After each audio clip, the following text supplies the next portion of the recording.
Don't know if you can tell. Our neighbors have some mariachis over.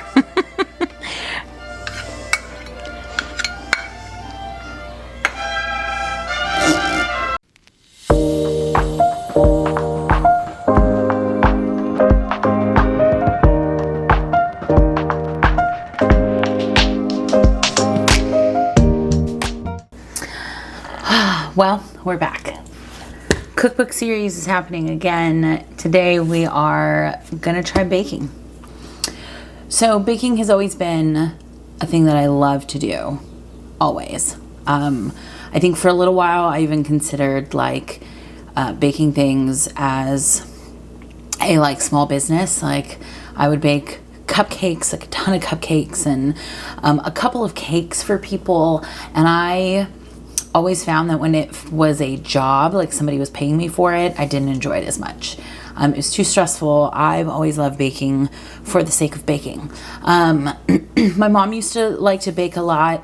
I don't really remember spending any time with grandparents or anything like that. But a couple years ago, my mom told me that somebody in my family had a cookbook that they wanted to give me. And it was one that my grandma on my dad's side, it belonged to her for a while before she gave it to somebody else, and they were passing it on to me. And so for this week I wanted to bake something, and I saw this cookbook and I thought that would be kind of cool. It's a cookbook from the 70s, and it has it's a wild range of different baked goods, like dinner, lunch, cold stuff. It's just a wide range of recipes. And I thought I'll find something in here. Flipped through it a bunch, ended up finding a recipe for a just basic chocolate chip cookie. But it was really cool because it had some writing in it that I'm not really sure if it was my grandmother's or if it was somebody else in the family. But as I kind of flipped through it a bunch, I realized there's multiple kind of handwritten stuff inside of it. And I think that's just really, really awesome. So today the cookbook that we're doing is the Betty Crocker cookbook. And you can tell this thing is worn. This has been around. It's even taped on the side because it probably fell apart at one point. But there she is, Betty Crocker herself. The kind of front of the page says right here, 1975. So I'm really excited. We're gonna make chocolate chip cookies today. This is an interesting recipe. I've made chocolate chip cookies before. One of my favorite types of cookies is an oatmeal chocolate chip cookie, and I've made those a ton. But this is from the 70s, and they did things different in the 70s. And so I'm really excited to see how these turn out because one of the main ingredients is shortening. It's like a mixture of shortening and butter. And so I'm just really interested to see how they turn out. So let's make some cookies from a 1975 cookbook. Okay, so one issue I have cooking in my kitchen and filming is that it's hard to see me and what I'm doing at the same time. So we're gonna try this angle out for a little bit and see if it works. So I've got the cookbook right here. Chocolate chip cookies. One thing about cookbooks, at least this particular cookbook, is they don't give a ton of instruction. This has, of course, all of the ingredients listed out. And then it has 2 small paragraphs of instructions, which they're chocolate chip cookies. You don't need that much instruction, I guess. But for someone who is not a big baker, that might be kind of intimidating.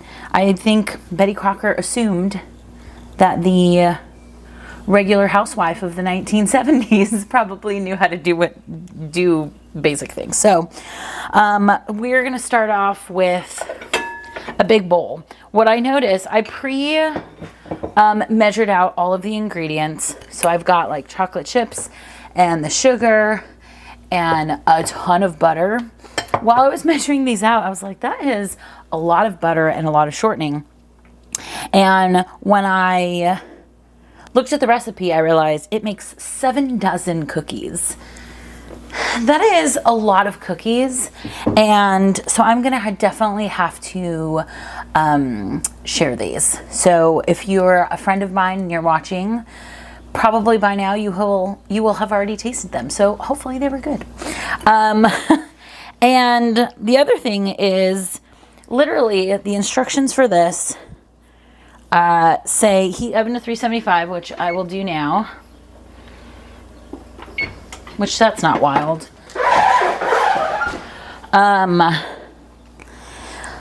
And as I read through, I always like to read through, especially when it comes to baking, I like to read through the recipe first, just to make sure if there's anything different about the recipe, either about the process in which I mix things, just so I kind of have a heads up and I know what's coming. For instance, I wanted to read through it to figure out, what am I using to mix? I did make an assumption that in the 1970s they didn't have a ton of mixers, like KitchenAid mixers or even hand mixers. And I was wondering if Betty Crocker would give any indication, and she doesn't. Literally, it just says mix thoroughly these ingredients, stir in the remaining ingredients, and that is the whole instruction. So, let's get to it. So we are using a big glass bowl today. Because it doesn't give any instruction, I think I'm going to use a hand mixer. The thing I know about cookies is that if you want a cookie that is a bit more chewy and like soft, you want to make sure that you're beating your butter and your sugars together really well. And that's just not something you can do very well with like a wooden spoon. So I think I'm just going to do this with a hand mixer. And as I think about it, I'm really hoping my hand mixer is charged.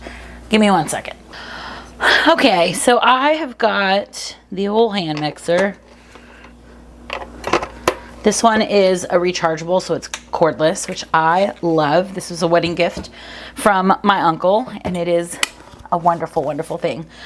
So let's talk ingredients. First off, this recipe is using 2/3 a cup. Ooh, that's real bright. 2/3 a cup of shortening. So this is just Crisco I bought in like the canister, and 2/3 a cup of butter.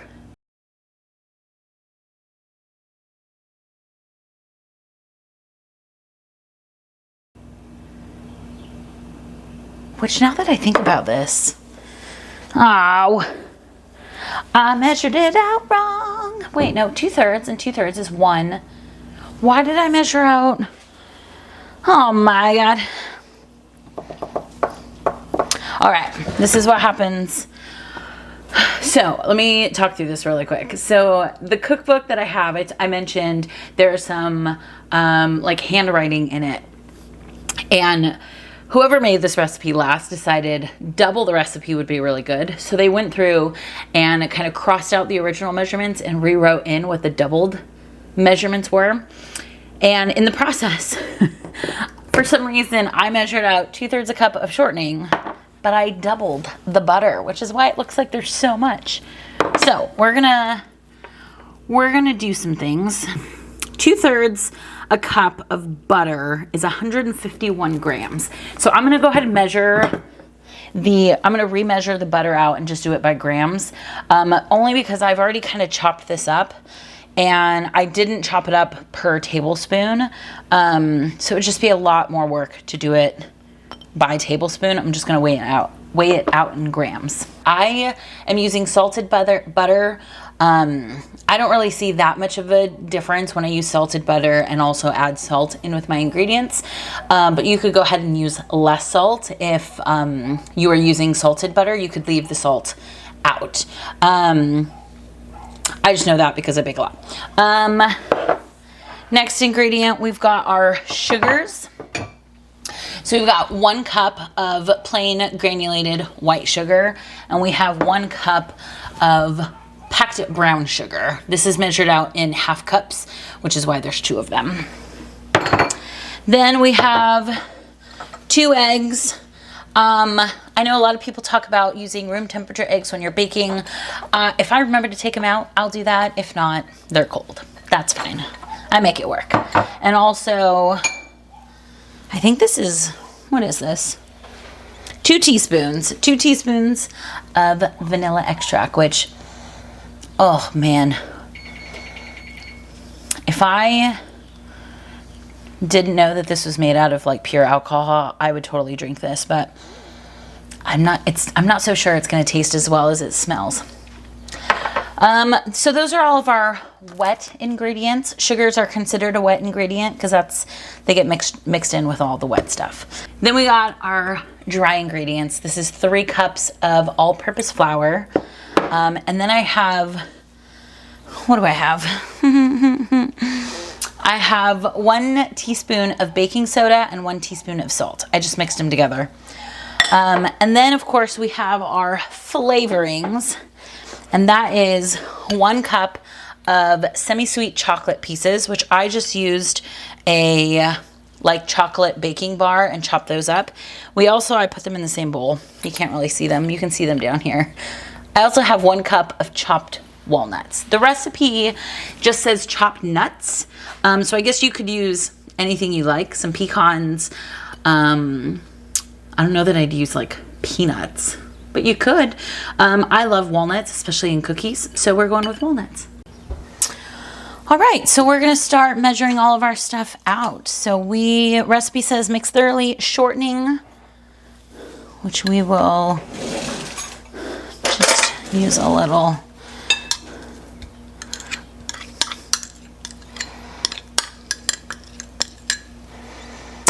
Butter, which that should pop right out. Our sugars. So we're gonna add in 1 cup of sugar and our brown sugar. Now, recipe does say to just throw all of this together. Here's where I'm gonna digress or I'm gonna divert from the recipe just a little bit.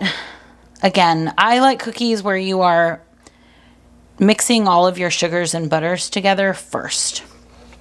So we're going to do that first.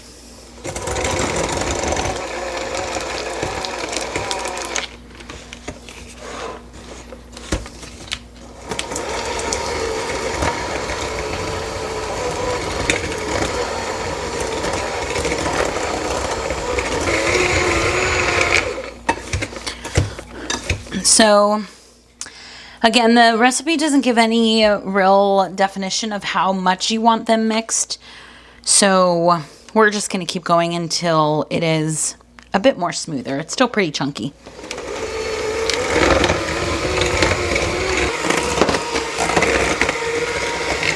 Okay. That is not quite as smooth as I would realistically like it, but we're going to go with it. Now we have, let's scoot this over here. We have our eggs. I'm going to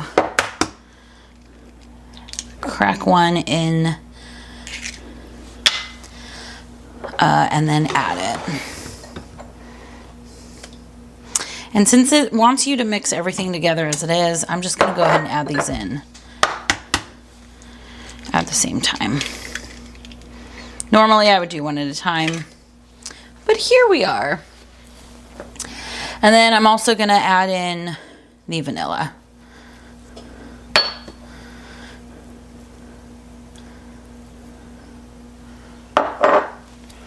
And then we're going to continue mixing on low for now.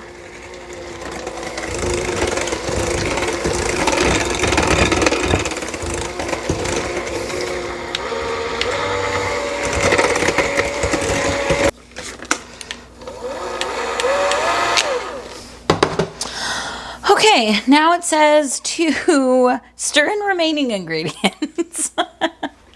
It's just so wild to me. Normally I'm used to just so many processes. So yeah, I guess we're just gonna mix in the flour, which I should have did that a little at a time. But here we are. This is the baking soda and salt. We're gonna wait for the chocolate and nuts. Slowly, very slowly. Now, I do have to try to get the cookie dough out of here.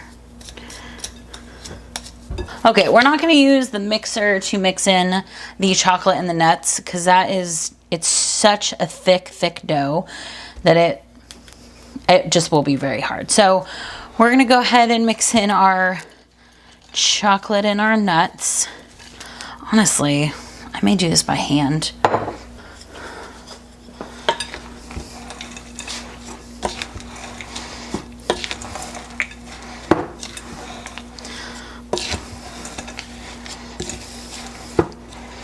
Okay, so I am going to use my hands. I'm going to take off my rings first and my watch. Because again, this is such stiff dough that it's hard to get everything in. And I really want all of those chocolate pieces to be dispersed throughout the whole dough. You don't want cookies that don't have any like toppings. Okay, so all the ingredients have been mixed in. This is our cookie dough. It's got big chunks of chocolate. As you can see here, it's got really small chunks, and that looks great. The directions do say to drop the dough onto an ungreased baking sheet in rounded teaspoons. And there is a little picture where it shows you using like 2 spoons. Honestly, I'm gonna use a cookie scoop. Every time I make cookies, it's easy, and you can kind of guarantee that they're all gonna be about the same size. So I'm gonna go in with a cookie scoop like this. Honestly, this doesn't really say how many teaspoons it is, but it's a good sized cookie. So let's get our baking pans together. Okay, so let's talk baking sheets. The recipe says to put them on ungreased baking sheets. I don't ever really bake directly onto my baking sheet, so I've got these silicone kind of liners. These are specifically for macarons, but I use them for cookies. So we're gonna go ahead and scoop the cookie dough onto these. All right, so I'm gonna go ahead and take a scoop, kind of pack it in like that, and we're just gonna, now the recipe says to do it 2 inches apart, which I think is fine because that'll do kind of 3 in a row. And we'll go 9 to a sheet. Just until the first ones come out, because I don't know how much these are gonna spread. So I wanna just give them, now I am probably making these a little big. I don't know if you can see from there, but that is kind of the scoop. Again, we won't really know until we bake the first batch anything about how these cookies are gonna bake, and so everybody loves a good big cookie, so we're gonna go with that. These don't say anything about chilling the dough or anything like that, so we're gonna go directly into the 375 degree oven. Okay, so we have them all scooped out onto our pan. The recipe doesn't say anything about chilling the dough or anything, so we're gonna go directly into a 375 degree oven. Recipe says bake 8 to 10 minutes or until light brown. My oven tends to bake on the cooler side, so we're gonna start with like 9 minutes and go from there. As always with cookies, you don't really want to overbake them. I'd much rather underbake a cookie than overbake one. So here we go.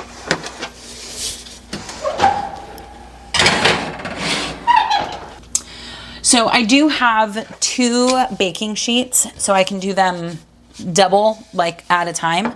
Also there's a light coming through right there from my window. I'm gonna wait to see how the first batch bakes to decide, can I put more on this sheet, and just kind of go from there. So we're gonna wait for those to bake. Okay, so my timer just went off for the cookies. I'm gonna pull them out and let's see what they look like. Okay, so here is a close-up. I don't know if you can tell, like on this one, it's browning at the bottom. It's not very light brown at the top. And I don't know if I should stick them in a lot. I think I'm gonna stick them in for just a few more minutes.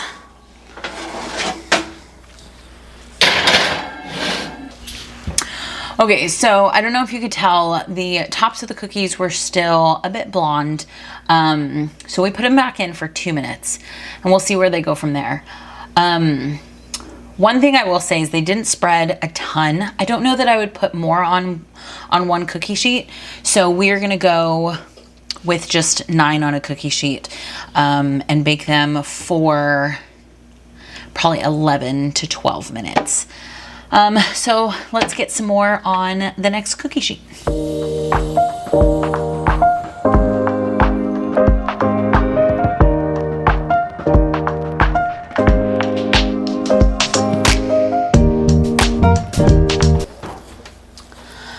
Okay, I think I'm gonna pull these ones out.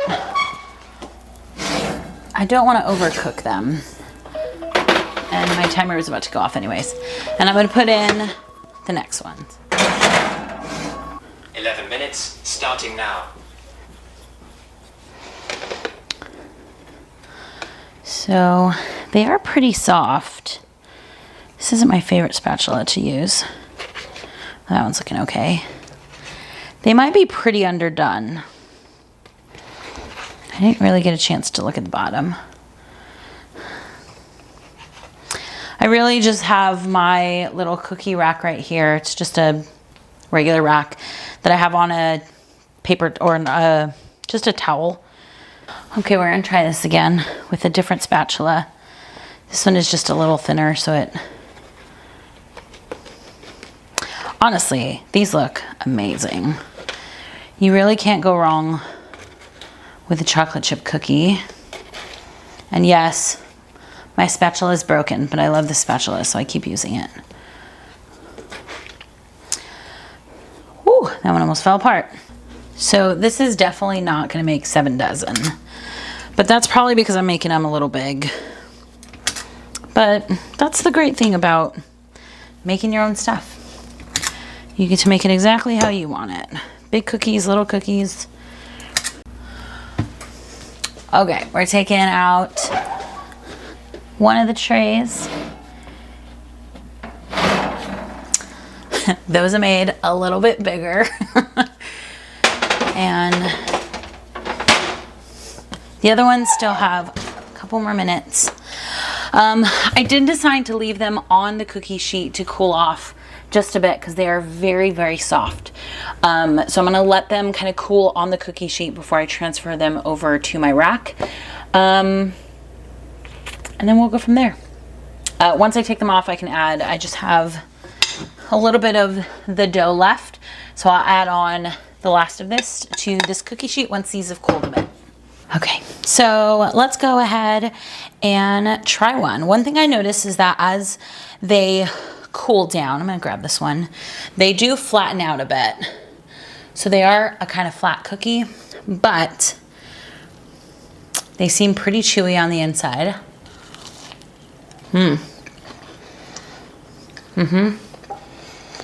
So they're the kind of cookie that has that crispy outside, but a chewy inside.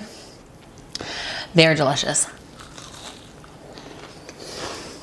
I don't really taste the walnuts in them that much though.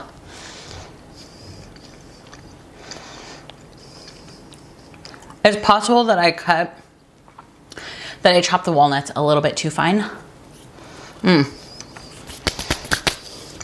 So these taste pretty darn good. Betty Crocker knew what she was doing. It's why she had a cookbook out in 1975.